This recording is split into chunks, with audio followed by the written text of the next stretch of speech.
నమస్తే అందరికీ.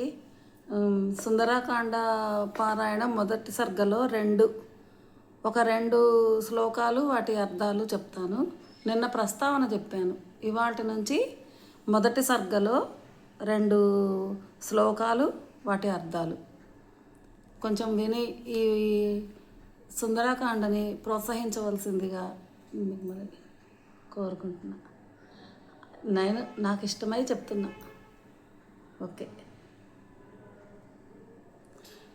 తతో రావణ నీతాయః సీతాయా శత్రుకర్షణః ఈయేష పదమన్వేష్టుం చారణాచరితే పది.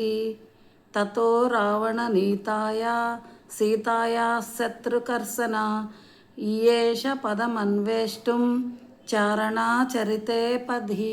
అంటే అనంతరము జాంబవంతుని ప్రేరణతో అరివీర భయంకరుడైన ఆంజనేయుడు రావణాప్రహృతమైన సీత యొక్క జాడను అన్వేషించుటకై చారణాది దివ్యజాతుల వారు సంచరించు ఆకాశ మార్గమునకు వెళ్ళుటకు నిర్ణయించుకొనెను.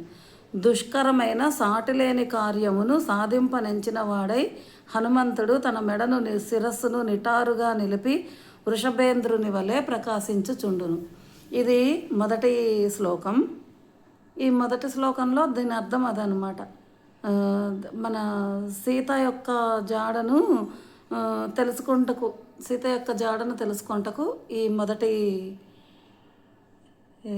శ్లోకం ఇదే.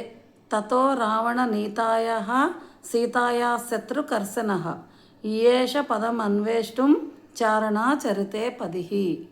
ఇదన్నమాట దీనికి మొదటి దాని భావం ఇందాక చెప్పాను కదా. నమస్తే. మళ్ళీ రేపు రెండవది.